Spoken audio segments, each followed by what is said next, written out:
આપણા પુરાણોમાં પંચકન્યા અને પંચસતીનો ઉલ્લેખ થયો છે.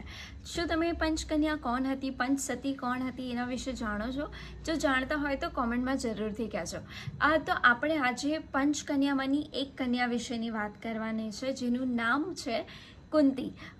તો બેઝિકલી પંચકન્યા કોને કહેવાય, સતી કોને કહેવાય? તો એ વ્યક્તિ જે પોતાની ડેસ્ટિની બદલી શકે, જેની પાસે નોલેજ છે, જેની પાસે પાવર છે, એને સતી કહેવામાં આવે છે. અને સતીનો તો ઉલ્લેખ ઘણો બધો છે, હજી મોટો, પણ હું તમને શોર્ટમાં કહું છું કે જેની પાસે પાવર છે, જેની પાસે નોલેજ છે, જેને પોતાની ડેસ્ટિની ચેન્જ કરવાની જેનામાં ક્ષમતા છે, એ વ્યક્તિને સતીને પંચકન્યા કહેવામાં આવે છે.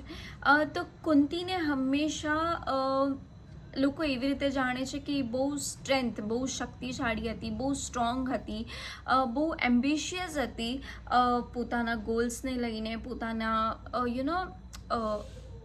એ મહાભારતમાં જ્યારે અહીંયા હસ્તિનાપુર આવે ત્યારે ત્યાંનું ઘણું બધું મેનેજમેન્ટ પણ એ કરતી હતી, અને બહુ એની લાઈફમાં જે પણ સ્ટ્રગલ થયા તો પણ એ સ્ટ્રોંગ હતી, ક્યારે પણ એ તૂટી નહીં. તો આજે આપણે કુંતીની એવી વાત કરવાના છે જે લગભગ તમે કોઈ સિરિયલમાં કે કોઈ બુકમાં નહીં વાંચ્યું હોય. તો એ પુસ્તકનું નામ છે કુંતી, જે કોરલદાસ ગુપ્તાએ લખી છે. અને આ બુકમાં ફક્ત ને ફક્ત કુંતીનો પર્સપેક્ટિવ છે, અને કુંતી શું ફીલ કરે છે, કુંતી શું વિચારે છે, અને કુંતીને શું જોઈએ છે જીવનમાં, એના વિશે વાત કરવામાં આવી છે. તો તમે આ બુક વાંચશો તો ઓટોમેટિકલી બેક ઓફ ધ માઇન્ડમાં જો તમે મહાભારત જોયું હશે તો એ ચાલતું જ હશે. તો આ પુસ્તકમાં કુંતી વિશે વાત કરવામાં આવી છે. તો હું પ્લોટ નહીં ઓપન કરું, બટ યસ, આ બુક તમને શા માટે વાંચવી જોઈએ પહેલાં એ હું તમને કહું. કારણ કે આ પુસ્તકમાં તમને કુંતી ક્યાંક ને ક્યાંક, આપણે મહાભારતના ઘણા બધા કેરેક્ટરને જાણતા હોઈએ છીએ, અને આપણે એમાંથી ફેવરેટ કોઈનો અર્જુન હોય છે, કોઈનો કર્ણ હોય છે, કોઈનો ભીષ્મ પિતામહ હોય છે, એ બધા કેરેક્ટર આપણા ફેવરેટ હોય છે. પણ આપણે ક્યારેક કુંતીને કોઈ હાઇલાઇટ નથી કરી, અને આ પુસ્તકમાં તમને એ જ જોવા મળશે. તો ટોટલ અરાઉન્ડ 207 પાનાની જેવી બુક છે. તો થોડું બહુ કટમિટ કરીને આપણે 200 પાનાની પકડી શકીએ. 207 પાનામાંથી 200 પાનાની બુક છે. બહુ સિમ્પલ અને સ્વીટલી લખેલું છે, ઇઝી ટુ અન્ડરસ્ટેન્ડ લેંગ્વેજમાં છે. જો આ પુસ્તકમાં સ્ટોરી વિશે વાત કરું તો શરૂ થાય છે કે કુંતી ભોજની છોકરી નથી, અને એ બીજાની છોકરી હોય છે, અને કુંતી ભોજે એને ગોદ લીધી હોય છે. ત્યારે એને સવાલ આવે છે કે મારા પપ્પાએ મને તમને કેમ આપી દીધી? તો ત્યારે કુંતી ભોજ જવાબ આપે છે કે તું મારી જ છોકરી છો, એટલે એ પર્સને મને આપી દીધી તને, અને તું મારી જ છોકરી છો, એ વાત હંમેશા તું યાદ રાખજે. કુંતી એસ્ટ્રોલોજી શીખે છે, ભવિષ્યનું જોઈ શકે છે, નોટ એક્ઝેક્ટલી ભવિષ્યનું, બટ એ ફીલ કરી શકે છે.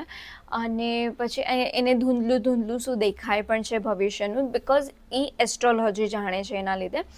અને પછી જ્યારે દુર્વાસા ઋષિએ એને જ્યારે મંત્ર આપે છે, કે જે પણ મંત્ર આપે છે, અને પછી એના પાસા ગલત પડી જાય છે, ત્યારે સોરી હું પ્લોટ ઓપન કરું છું, બટ યસ, એના પાસા ઊંધા પડી જાય છે, અને એ બીજા કોઈ દેવની જગ્યાએ બીજા દેવને મળે છે, અને એના થ્રુ પુત્રનો જન્મ થાય છે. અને પછી એ પાંડુ સાથે લગ્ન કરે છે, પણ એ પાંડુથી પ્રેમ નથી કરી શકતી. શા માટે નથી કરી શકતી? એના માટે તમને બુક વાંચવી પડશે. પછી માદ્રી આવે છે જીવનમાં પાંડુના, અને પછી પાંડુ કેવી રીતે બદલે છે, અને પછી એ લોકો જંગલમાં જાય છે. એને ભીષ્મ પાસેથી કેટલી બધી શિકાયત છે, એ વિદુર સામે ભડકી જાય છે, ભીષ્મ વિશે એ ગુસ્સામાં બોલે છે કે ભીષ્મ આવું કેવી રીતે કરી શકે, શા માટે કરે છે, વગેરે વગેરે. અને ઘણું બધું છે આ પુસ્તકમાં જે વાંચવા જેવું છે. ઘણા બધા ક્વેશ્ચન હું કરું છું જેનાથી તમને આ પુસ્તક વાંચવામાં મજા આવશે. ફર્સ્ટ છે કે કુંતીને કોણ પસંદ હતું? એને પાંડુ સાથે લગ્ન કર્યા, પણ એનો પ્રેમી કોઈ બીજું વ્યક્તિ હતું, એ કોઈ બીજાને ચાહતી હતી. એ વ્યક્તિ કોણ હતું તમને ખબર છે?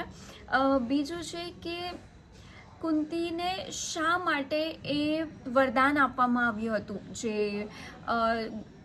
દુર્વાસા ઋષિએ આપ્યું હતું, એ વરદાન શા માટે આપવામાં આવ્યું હતું, અને શું લગ્ન બાદ કુંતી પાંડુ સાથે પ્રેમ કરતી હતી, અને માદ્રીને સાચે દિલથી ચાહતી હતી કે નહોતી ચાહતી, માદ્રી એને ગમતી હતી કે નહોતી ગમતી, આ બધા ક્વેશ્ચનના આન્સર્સ તમને આ બુકમાંથી મળશે. અને સૌથી અમેઝિંગલી વાત એ છે કે આ પુસ્તકમાં મને ખબર પડી કે ઓકે, ઇન્દ્રનો મતલબ એક્ઝેક્ટલી શું થાય છે, ઇન્દ્રનું કૃષ્ણ સાથે શું કનેક્શન છે, અને કૃષ્ણ કુંતીને કેવી રીતે મદદ કરે છે સાઈડ બાય સાઈડ. તો ઘણું બધું છે આ પુસ્તકમાં જે વાંચવા જેવું છે, સમજવા જેવું છે.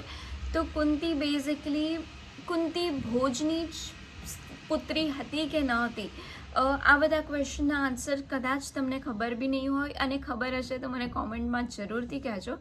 તો આ પુસ્તકમાં મને આ બધા ક્વેશ્ચનના આન્સર મળ્યા છે જે મને મારા દિમાગમાં ક્યારેય આવ્યા પણ નહોતા. બટ આ પુસ્તક વાંચ્યા પછી ખબર પડી કે અચ્છા, આ પર્સપેક્ટિવ તો આપણે ક્યારે પણ જોયું જ નહોતું. તો I will highly recommend this book. અગર જો તમને જો ઇંગ્લિશ ભાષામાં કહીએ તો માઇથોલોજી વાંચવી ગમતી હોય તો, અને આપણી ભાષામાં કહીએ તો આપણો ઇતિહાસ વાંચવો ગમતો હોય તો, એક ડિફરન્ટ પર્સપેક્ટિવથી, એક ડિફરન્ટ એંગલથી, ભલે આપણે મહાભારત જોયું હોય પણ આ પુસ્તકમાં ઘણું બધું એવું છે જે તમને ઘણું બધું ઇન્સાઇટ આપશે મહાભારત વિશેનું.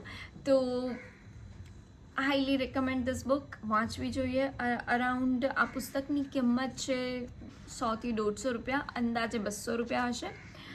હું એની લિંક પણ આપી દઈશ તમને ડિસ્ક્રિપ્શનમાં. જો ટાઈમ મળે તો જરૂરથી વાંચજો. And yes, that's it. અને મેં ઘણી બધી હજી બુક્સ રિકમેન્ડ કરી છે, એ વિડીયો જોવાનું પણ ભૂલતા નહીં. એ પુસ્તકો પણ બહુ મસ્ત મસ્ત છે, તો એ વાંચવાનું પણ ભૂલતા નહીં. અને જો આ વિડીયો ગમ્યો હોય તો લાઇક, શેર, સબસ્ક્રાઈબ કરજો ચેનલને. મળીએ આવતા વિડીયોમાં. ત્યાં સુધી Tata, bye bye, take care.